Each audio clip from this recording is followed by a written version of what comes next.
नमस्कार, आप देख रहे हैं CWB हिंदी न्यूज। विक्रम संवत 2077 शक संवत 1942 आज भाद्रपद मास के शुक्ल पक्ष की द्वितीय तिथि तदनुसार बृहस्पतिवार 20 अगस्त 2020। हम अपने दर्शकों का CWB हिंदी न्यूज पर स्वागत करते हैं। आज का विचार, सुबह की चाय और बड़ों की राय वक्त पर लेते रहना चाहिए।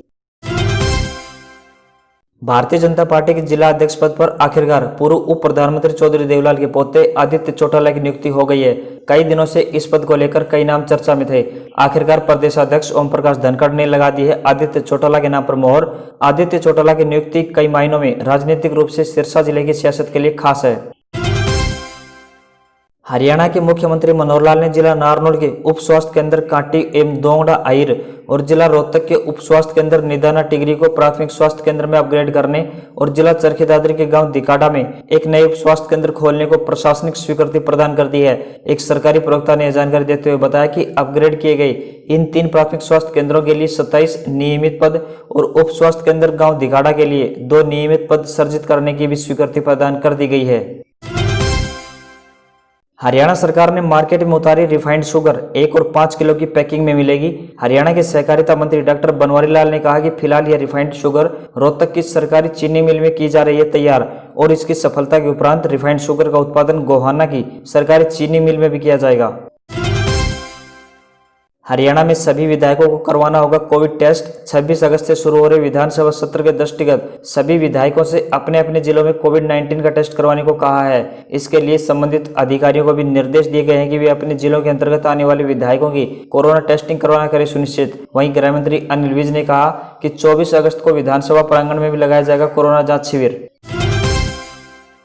समाज सेविका एवं मिसेज हरियाणा रितु कटारिया प्रधानमंत्री जन कल्याणकारी योजनाओं का करेंगी प्रचार प्रसार। उन्हें इन योजनाओं का ब्रांड एम्बेसडर बनाया गया है। गुरुग्राम में पटौदी विधानसभा का दायित्व विशेष तौर पर उन्हें दिया गया है। राष्ट्रीय स्तर पर प्रधानमंत्री जन कल्याणकारी योजनाओं की ब्रांड एम्बेसडर है हेमा मालिनी। कुरुक्षेत्र यूनिवर्सिटी ने बढ़ाई पीजी कक्षाओं में दाखिले की अंतिम तिथि, अब 15 अक्टूबर तक कर सकेंगे आवेदन। कुरुक्षेत्र विश्वविद्यालय के कुलपति डॉक्टर नीता खन्ना के निर्देशानुसार वैश्विक महामारी कोरोना के मद्देनजर विश्वविद्यालय प्रशासन ने सत्र 2020-21 के लिए सभी MA, MSc एवं MCom कोर्स में ऑनलाइन आवेदन की अंतिम तिथि बढ़ाकर कर दी है 15 अक्टूबर। उन्होंने बताया कि पहले अंतिम तिथि 21 अगस्त थी, जिसे अब बढ़ाकर कर दिया गया है 15 अक्टूबर। गुरुग्राम में भारी बारिश से बिगड़े हालात, हर तरफ पानी ही पानी आ रहा नजर। मौसम विभाग पहले ही दे चुका था चेतावनी, बारिश से निचले इलाकों में भर सकता है पानी। इस बरसात में देखते ही देखते शहर के इलाकों में जल भराव होना शुरू हो गया। जल भराव में जाम की स्थिति से निपटने को पुलिस तो सक्रिय हो गई, लेकिन जल भराव नहीं होने देने के दावों की पोल खुलती गई। पानी इतना ज्यादा था कि कार तक डूब गई। ट्रैफिक पुलिस प्रभावित तो हुआ सो अलग। वहीं गुरुग्राम में पुलिस के जवानों ने सड़कों पर मोर्चा संभाला ताकि राहगीरों को कम से कम दिक्कत हो। फिर भी बारिश लोगों के लिए आफत बनी हुई है। चौधरी चरण सिंह हरियाणा कृषि विश्वविद्यालय हिसार की उपलब्धियों में अब एक और नई उपलब्धि जुड़ गई है।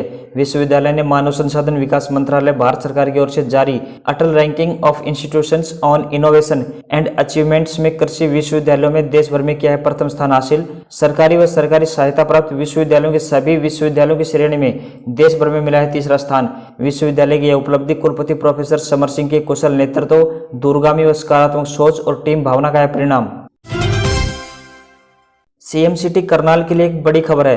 प्रधानमंत्री नरेंद्र मोदी 20 अगस्त यानी आज गुरुवार के दिन प्रातः 11 बजे वर्चुअल प्लेटफॉर्म से करनाल के कुछ रैग पिकर्स यानी कूड़ा बीनने वालों के साथ करेंगे बात। स्वच्छ भारत मिशन और इसके प्रभाव तथा शहर की साफ सफाई, जन जागरूकता और रहन सहन पर क्या प्रभाव पड़ा है, इस पर भी होगी बात। खास बात यह है कि इस कार्यक्रम के लिए हरियाणा से केवल करनाल को चुना गया है, जो देश के 4 शहरों में शामिल है।